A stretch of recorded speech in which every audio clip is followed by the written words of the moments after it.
Boaz tells his workers to not pick everything on purpose, and like every so often drop a big old bundle of stuff so that she can pick it up.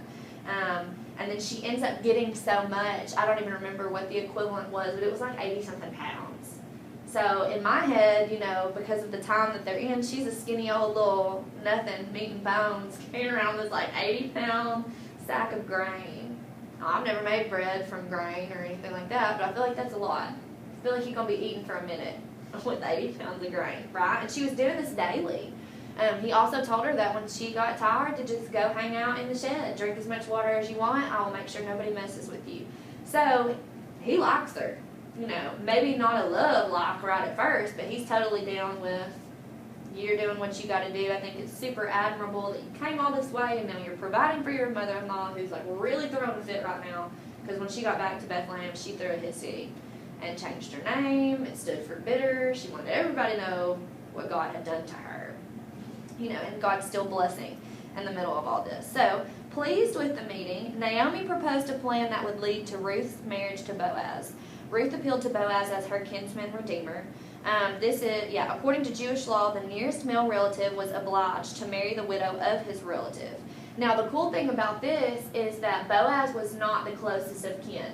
There was another man. And so when Ruth makes this appeal to Boaz, like, this is what needs to happen, you're our kinsman redeemer, you're supposed to marry me, Boaz is like, there's another man in line, I gotta go check with him, I can't do it. So they go to the city gate, which we hear about in tons of Psalms and Proverbs 31, and so that's where the business was handled. So they go to the city gate, and there's all these old men hanging. I imagine it like a modern day convenience store in the morning, is what I imagine it. You know, all the old men that know everything. They're sitting at the city gate, and so Boaz approaches this kinsman redeemer, and he tells him what's up. Well, he's all about trying to collect all that land. He's like, oh yeah, I'll take it. And Boaz is like, oh, okay, well, by the way, there's a lady you have to marry too, and she's from Moab. And dude's like, oh no, I'm out. If I gotta do that, I'm out. So then they do the whole exchanging of the sandal thing, which is agreement on a deal. They take off, I don't know, like the right sandal, and then they swap it. So if I wanted to make a deal with you, that's what we would do. And then I'd wear your flip-flop and you wear mine, so we'd have two different flip-flops on. I don't know, that's how I see it in my head, and I feel like it's awkward. But, so that's how that all came to pass. So Boaz must have been interested in her, because I feel like if you read between the lines, he was a little deceptive. You know, he didn't just come up to the guy and be like, I want to marry this girl, so I'm going to need you to give up your claim to it. You know, he kind of eased into it, like, oh, she's a foreigner. You're going to marry a foreigner. You know we're not supposed to do that, right? Okay, so Ruth lived her faith. As a result, God blessed her and her descendants. The rewards of her faith were without end. Her faith was a blessing to Naomi, who was cared for with love, to Boaz, her devoted husband and provider, and to her children and grandchildren, through whom the Messiah was born. Her faith is also a blessing to us today as recipients of God's gift of salvation through Jesus Christ. So, if you have never read the actual lineage of Jesus, Ruth is mentioned. She is, they fathered Obed, Ruth and Boaz fathered Obed, who was the grandfather of Jesus, right? Or is it King David? Let me look at Jesse was Anderson. Yeah, let me look at Matthew. I'll tell you. Here we go.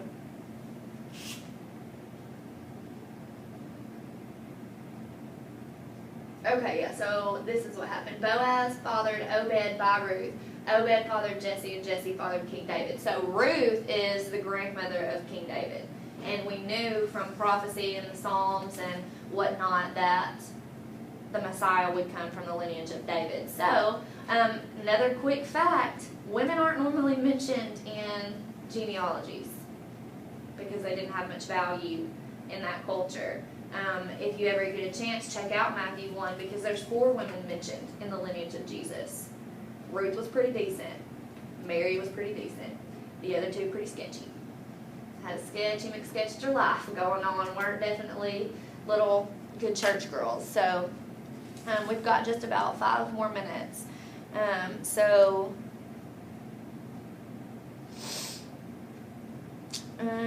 This is kind of just personal questions, so I won't ask anybody to share anything like that. Well, I guess I could ask this. Have you noticed a way that your faith has influenced your actions?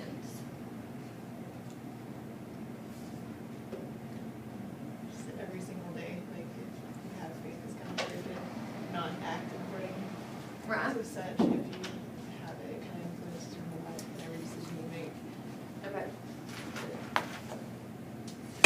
Anybody else?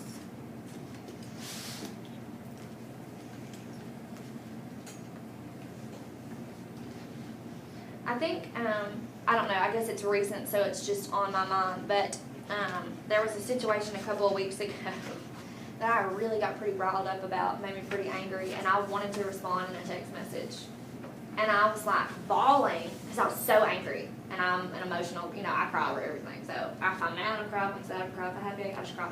So I'm like tapping it out, just getting it, and I had big old alligator tears just streaming because I had been hurt. And in my fleshly nature, I wanted to hurt back immediately. I'm like, not waiting for the whole vengeance is mine thing, God. I'm about to handle it. And then I get it all typed out, just as mean as I thought it needed to be to prove my point. And then it was like I could not press in. I just felt like this huge conviction. I definitely felt the presence of God in that room. Probably not the best example of being in the presence of God, but it was just, I felt almost like I couldn't breathe. Like I knew I could not send it.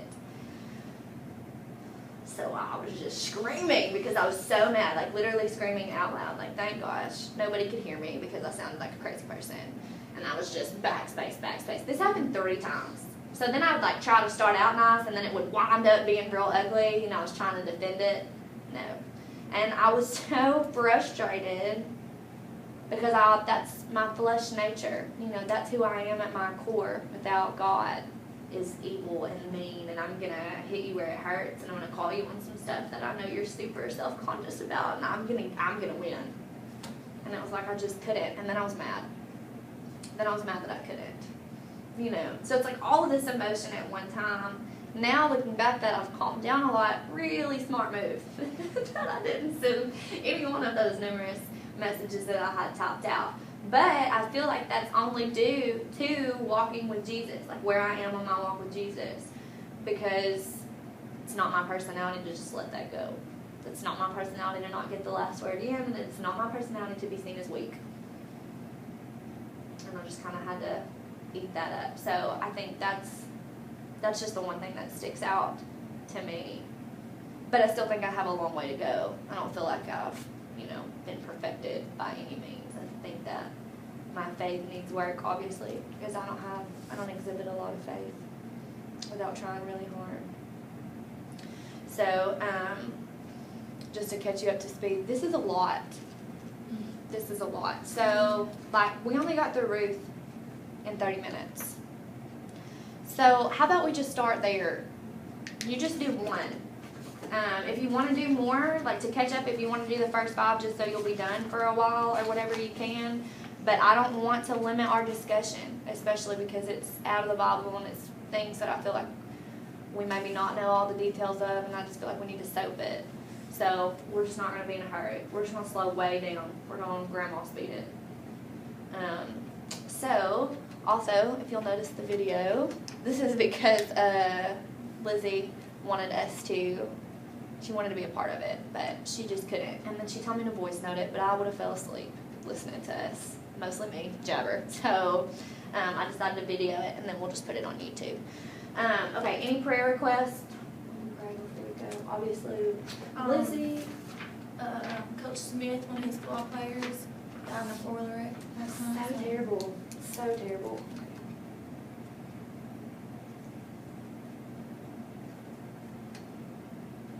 Let's pray for Holly Hawkins. So I know she could use it right now. Anybody else got anything? Do you have anything? Are you loving not working at Sonic? Yes. Thank you, Jesus, for school. Yeah, it's almost like neither one of them are really any better. Just trading out one evil for another. Was your first week good? No. I wondered if maybe that was it when I texted you and you didn't text me back. When I asked you how it was, and then you didn't respond. I was like, must be too much for text. What day was that? Yesterday. oh, I remember seeing that, and I was driving, so I was like, I'll do it later. Oh, and then yeah. I didn't do it. That's okay. Miss Vicky texted me this morning, and I was just about to get in the shower, and I realized when I got here I never texted her back, so she probably thinks I'm being rude. Okay, well, we are really glad that you came. We hope that you'll come back. Just tag along with Brittany whenever. Where are you from originally? I'm actually from Texas. Oh, okay. North Texas, like around Dallas, kind Okay, how'd you find Henderson? of softball. Oh, okay. But I'm not doing that anymore. So. Okay, I was wondering if they didn't recruit you athletic-wise. Yeah. Yeah, I went there. Oh, really? Yeah, I'm already. But that was my not following Jesus days, let's put it like that. Oh. Okay, so I'll pray if nobody else has any more requests. And then I'll just put it in the group message that we're just gonna shoot for, I would say do 2, like just do 2 at a time so you can stay ahead and, cause some of them are really short. We may eventually get to one that everybody knows the story and we can go through it faster, so, we'll just do that and kinda go at that pace, okay? Jesus, I thank you so much for this day, Lord. I thank you for who you are. God, I thank you that you hear us. Lord, I thank you for Jesus and for your word. God, I thank you that there's so much that we can learn about you from it, that we can learn your nature and your character. Lord, even though we may never fully understand it. God, I thank you for this Bible study. I thank you that you brought it to my attention.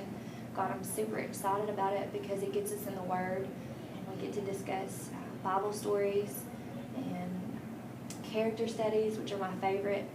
God, and I just thank you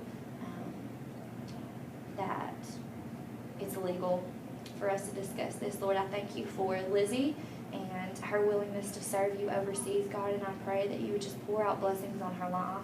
God, I pray that in this time that she is away from her family and her home, God, that she would cling to you, that she would come to know you in a way that maybe wasn't possible if she had stayed here.